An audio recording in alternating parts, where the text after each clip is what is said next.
किसी गांव से एक आदमी गुजर रहा था, उसके पास में रहे होंगे 19-20 ऊंट। ऊंट लेकर के जा रहा था, पुराना जमाना, राजस्थान की बात है। ऊंटों को लेकर के चला जा रहा था।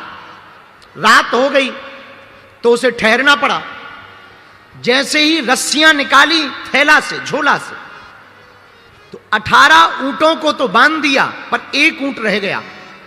क्योंकि या तो उसे लगा कि हम रस्सी ला नहीं पाए, या रस्सी कहीं गिर गई। अब वो बड़ी टेंशन में पड़ गया कि इस ऊंट को बांधा कैसे जाए। वेद प्रकाश ध्यान से सुनना। वो आदमी, सामने एक झोपड़ी में आदमी रहता था, पड़ोसी, सराय में रहने वाला एक झोपड़ी वाला आदमी था।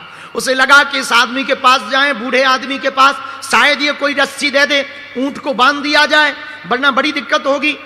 रात भर ये भी खड़ा रहेगा, हमको भी रखवाली करनी पड़ेगी, और सो नहीं पाएंगे तो दिन में चलने में दिक्कत होगी। तो वो पड़ोसी के पास गया, जहां रुका था, उस झोपड़ी में गया, तो प्रार्थना की कि क्षमा करो, मैं एक यात्री हूं और मैं 19 ऊंटों का जत्था लेकर के जा रहा हूं, और मेरे पास 18 ऊंटों की रस्सी तो है, लेकिन एक रस्सी गिर गई।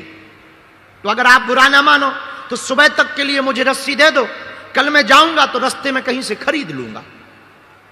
तो उस बूढ़े आदमी ने कहा कि मेरे पास तो ऐसी कोई रस्सी नहीं, मैं तो बहुत फक्कड़ आदमी हूं, और रस्सी क्या, मेरे पास तो एक कपड़ा ही है, वो मैंने पहन रखा है, वरना मैं कपड़ा दे देता, पर अगर मैं कपड़ा दूंगा तो मैं नंगा हो जाऊंगा। एक ही धोती है मेरे पास, और रस्सी तो दूसरी है नहीं। तो इस आदमी ने कहा कि अब तो बड़ी दिक्कत हुई, लगता है मुझे रात जागना पड़ेगा, लगता है मेरी रात आज व्यर्थ जाएगी। तो उस बूढ़े आदमी ने बुला के कहा, इधर आओ, सुनो, तुझे पता है कि रस्सी नहीं है, ऊंट को थोड़ी पता है। तो बोले मैं करूं क्या? बोले कुछ करने जैसा है, तू एक काम कर, जैसे रस्सी बांधता है वैसे ही नाटक कर, झूठ मूठ का एक खूंटा गाड़, उसके गले में हाथ लगा ताकि उसे लगे कि रस्सी बांध रहे, और झूठ मूठ के खूंटे के पास जाकर झूठ मूठ की रस्सी बांधने का नाटक कर। ये तुझे पता है, ऊंट को थोड़ी पता है। उसने कहा ऐसे में हो सकता? बोले तू करके तो देख, ट्राई अगेन।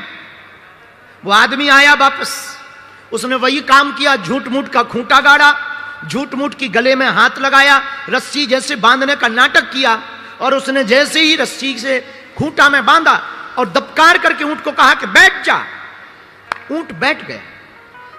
इसको लगा कि बहुत अच्छा उपाय, बड़ा प्यारा उपाय, और पूरी रात आराम से गुजर गई। सुबह हुआ तो बाकी 18 ऊंटों को उसने रस्सी खोली, रस्सी थैले में फिर से भरी। अब 19वें ऊंट को वो 1 घंटे तक उठाता रहा, वो उठे ही ना। अब ये आदमी बड़ा परेशान, ना वो चले ना वो उठे।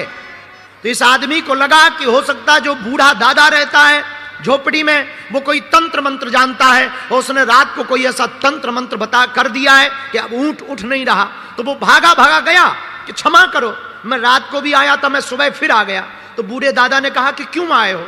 बोले बड़ी बात तो कुछ है नहीं, आपने रात को जिस ऊंट को झूठ मूठ की रस्सी बांधने को कहा था मैंने किया, और आपकी कृपा से काम तो सफल रहा, लेकिन अब एक नया लफड़ा फंस गया। बोले क्या?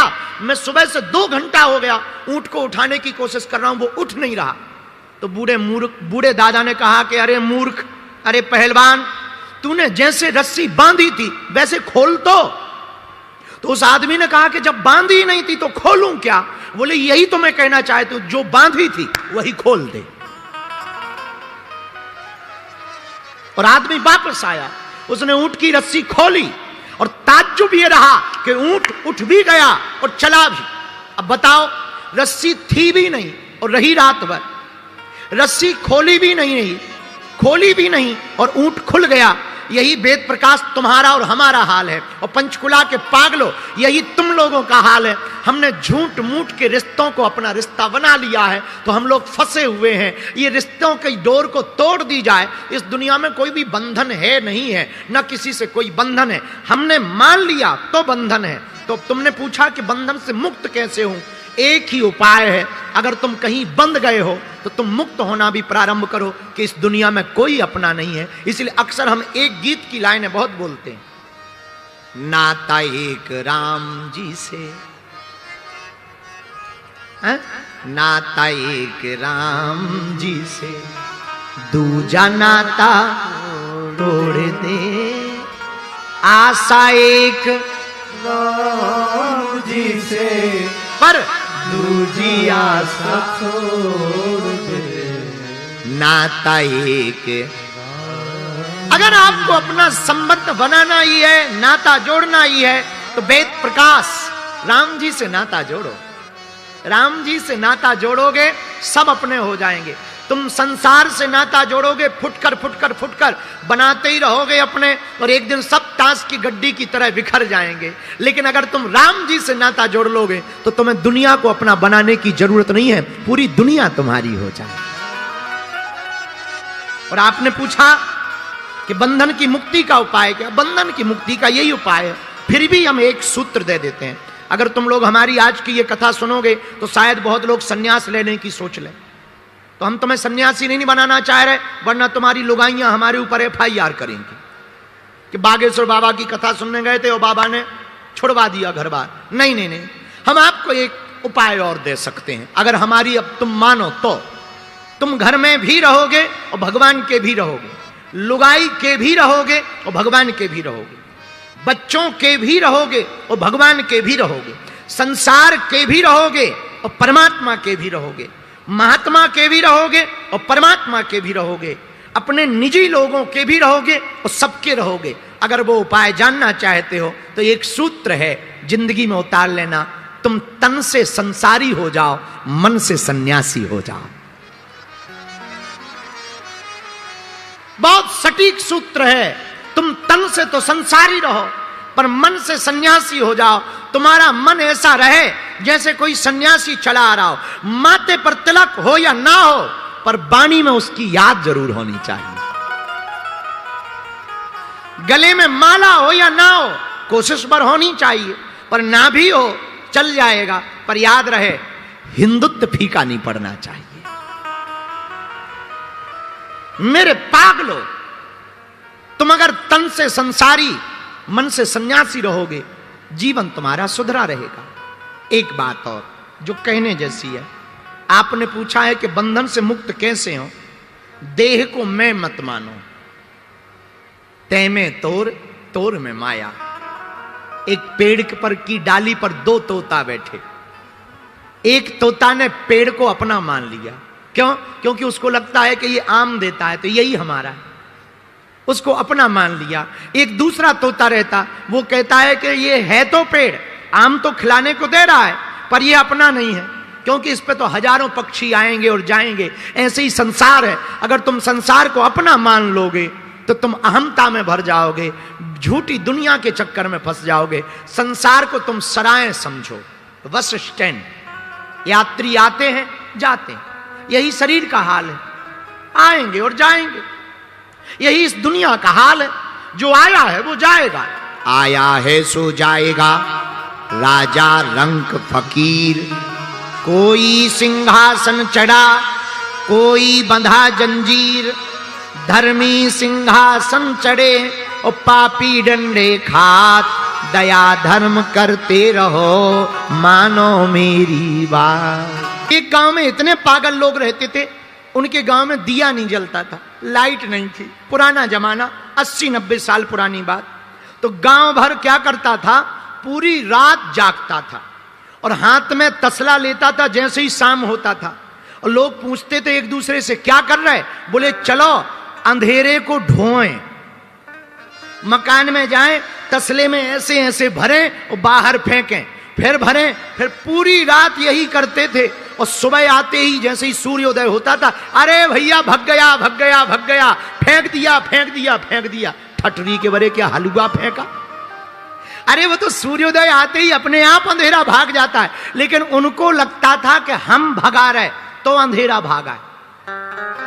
पूरी रात यही हुआ। इतने में एक लड़की की शादी हुई।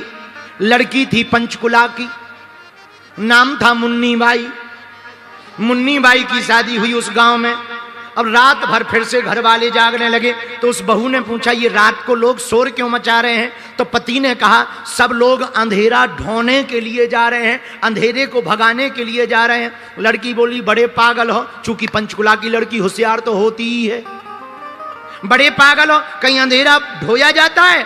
पति बोला चुप रहे, हमारे दादा परदादा करते रहे, तू आके मुंह चला रही। वो कुछ ना बोली, बेचारी समझदार तो थी। दूसरे दिन उसने कुछ नहीं किया, 4 बत्ती बनाई, थोड़ा सा घी डाला, और जैसे ही अंधेरा हुआ सो दिया को जला दिया, और जैसे ही जलाया हा पूरा घर खुश हो गया। वाह भैया वाह, गजब की बहू आई है, हम लोगों को अंधेरा नहीं ढोना पड़ रहा, अंधेरा भाग गया। दूसरे दिन गांव वालों ने पूछा, भैया आज तुमने अंधेरा नहीं ढोया, आवाजें नहीं आई? बोले हम तो भैया सोते रहे, बहू ऐसी आई कि वो ऐसा चमत्कार करती है कि अंधेरा चला जाता है। लोगों ने बहू से पूछा मंत्र बताओ। अरे बोले मंत्र वंत्र कुछ नहीं है, दिया जलाओ अंधेरा भाग जाएगा। ऐसे ही तुम अपने अंदर में अज्ञान का जो अंधेरा रख रखे हो उसको लेकर टेंशन मत लो, हनुमान जी के ज्ञान के प्रकाश का दीपक जलाओ, अंधेरा अपने आप भाग जाएगा। बोलो सीताराम। अब संकट आ गए तो क्या करें? आह संकट ते हनुमान छुड़ावे, क्यों? मन क्रम वचन ध्यान जो हनुमान जी का भजन करेगा, हनुमान जी की भक्ति करेगा, उसके संकट कट जाएंगे। बोलो सीताराम। जोर से बोलो, और जोर से बोलो। तो संकट काटने के लिए, संकटों को मिटाने के लिए हनुमान जी देखो क्या है। हमें एक भजन याद आ गया, तुम्हें जल्दी तो नहीं है, हमें भी नहीं है, हम तो फ्री हैं। किसी ने कहा मरना क्यों चाहते? अरे जिन नेत्रों से रघुनाथ जी को ना देख पाए वो शरीर तो छोड़ देना चाहिए, जीने से क्या फायदा। और कितनी अद्भुत बात है, जिस व्यक्ति के जीवन में भक्ति ना हो उसका जीवन किसी काम का है क्या? ऐसे समझो, नदी हो पर नदी में पानी ना हो तो क्या नदी किसी काम की है? बोलो हाँ या ना। अरे बोलो। अच्छा, कोई व्यक्ति या स्त्री बहुत सुंदर हो लेकिन नाक कटी हो, किसी काम की है? बोलो हाँ या ना। अच्छा, तीसरी बात, मिठाई हो पर मीठी ना हो, मिठास ना हो तो क्या उसे मिठाई कहोगे? बोलो हाँ या ना। अच्छा, चौथी बात, रात हो लेकिन अंधेरा हो ना तो क्या उसे रात कहोगे? हाँ या ना। नहीं। विद्यालय हो पर विद्या ना पढ़ाई जाती हो तो क्या विद्यालय कहोगे? भोजनालय हो पर भोजन ना बनता हो तो क्या उसे भोजनालय कहोगे? मंदिर हो पर मूर्ति ना हो तो क्या प्रणाम करोगे? नहीं। उसी प्रकार इंसान हो लेकिन इंसानियत ना हो तो क्या इंसान कहोगे? नहीं। उसी प्रकार इंसानियत हो पर भगवान की भक्ति ना हो तो क्या उसे इंसान कहोगे? नहीं। जैसे पानी के बिना नदी का महत्व नहीं, शंख के बिना आरती का महत्व नहीं, पुरुष के बिना स्त्री का और स्त्री के बिना पुरुष का महत्व नहीं, पुत्र के बिना मकान का महत्व नहीं, गुरु के बिना शिष्य का महत्व नहीं, भगवान के बिना भक्त का कोई महत्व नहीं, उसी प्रकार भक्ति के बिना जीवन का कोई महत्व नहीं है? भक्ति नहीं तो जीवन किस काम का? भक्ति जीवन में नहीं आवे प्रिय श्रोताओ तो जीवन मिलना ना मिलना। अच्छा, तुम क्या इसीलिए पैदा हुए हो कि जन्म लिया, बड़े भय, पढ़े बड़े और पढ़े, पढ़ने गए, बीए की, नौकरी की, लुगाई मिली, बच्चे भय और मर गए? क्या इसीलिए तुम्हारा जन्म हुआ? ना ना ना, केवल इसलिए जन्म नहीं हुआ। बोले फिर किस लिए जन्म हुआ? संत कहते हैं मेरे पागलो, भगवान ने जन्म तो भगवान को पाने के लिए जन्म दिया है। जीते जी भगवान को जान जाओ, जीते जी भगवान को पा जाओ। अब तुम लोगों ने वृथा जीवन बहुत खो दिया भैया, बहुत समय गवा दिया। रात गवाई सोए कर, दिवस गवाया खाए, हीरा जन्म अनमोल था कौड़ी बदले जाए। व्यर्थ गवा रहे हो, सो कर गमा रहे। कुछ लोग खा कर गमा रहे हैं, अपना खा रहे, दूसरे का भी खा रहे और तीसरे का भी खा रहे, घर भर का खा रहे, समाज का खा रहे, देश का खा रहे, फिर भी पेट नहीं भर रहा है, फिर भी खा रहे, फिर भी खा रहे। उनसे कहो जो खाना चाहिए वही खाओ। नहीं, आदमी एक ऐसा है। अच्छा, तुम कभी विचार करना, एक बात बताओ, शेर कितने भी दिनों का भूखा हो, 1 महीने का, 2 महीने का, तुम उसके सामने पिज्जा रख दो, खाएगा क्या? बोलो। हाँ या ना? अच्छा, गाय कितने भी दिन की भूखी हो, मांस रख दो, क्या खाएगी? बोलो बोलो। नहीं। शेर पिज़्ज़ा नहीं खाता, गाय गंदा भोजन नहीं खा सकती, और आदमी कुछ भी धर दो सब खा जाता है। एक आदमी ऐसा है, कुछ भी धर दो सब खा जाता है, और ज्यादा समझाओगे तुम्हारा भेजा खा जाएगा। हाँ, ज्यादा उसे ज्ञान दोगे तुम्हारा भेजा खा जाएगा। आदमी बहुत विचित्र है। इसलिए हम एक प्रार्थना तुम लोगों से करना चाहते हैं। आज हम एक बात पढ़ रहे थे, है तो थोड़ी सी कड़वी, पर बुरी लगे तो लगने दो। हमें क्या करना है? आजकल सांप बेरोजगार हो गए, सांप बेरोजगार हो गए। तो हमने सांपों से पूछा, पंचकुला का ही था हम, हाँ, सांप तो पंचकुला में ही पाए जाते हैं। हमने सांपों से पूछा, आजकल तुम काम धाम नहीं करते? सांप बेरोजगार हो गए क्योंकि कुत्ते काटने लगे, और कुत्ते भी आजकल काम नहीं करते हैं क्योंकि आदमी के तलवे चाटने लगे। हाँ, सांप काटते नहीं है, बेरोजगार हो गए। हमने पूछा क्यों नहीं काटते? बोले आदमी ही इतना आदमी को काट रहा है कि हमारे जहर की जरूरत ही नहीं। सांप कह रहा है कि हमारे जहर की जरूरत नहीं, आदमी ही आदमी को काट रहा है। मेरी प्रार्थना है हाथ जोड़कर, तुम अपने बच्चे को बीए पढ़ाओ, एमए पढ़ाओ, पीएचडी पढ़ाओ, डीएड करवाओ, बीएड करवाओ, शिक्षा में भेजो, कलेक्टर बनवाओ, आईपीएस बनाओ, पर एक प्रार्थना है, उनको सबसे पहले इंसान बनाओ, कट्टर हिंदू बनाओ।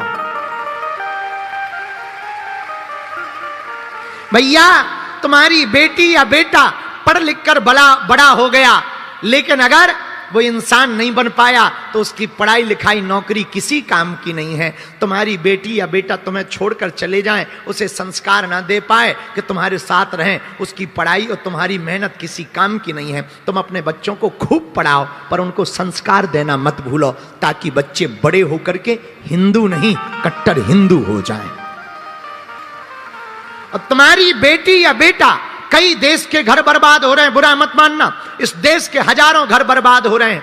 बेटियां दूसरे मजहब वालों पर भरोसा कर रही हैं, दूसरे मजहब वालों को स्वीकार कर रही हैं। भैया, हम प्रार्थना करते हैं, अपनी अस्मिता को बचाए रखो, अपने देश को बचाना है। देश का नाम हिंदुस्तान है, हिंदुस्तान को बचाना है तो हिंदुओं को बचाना जरूरी है।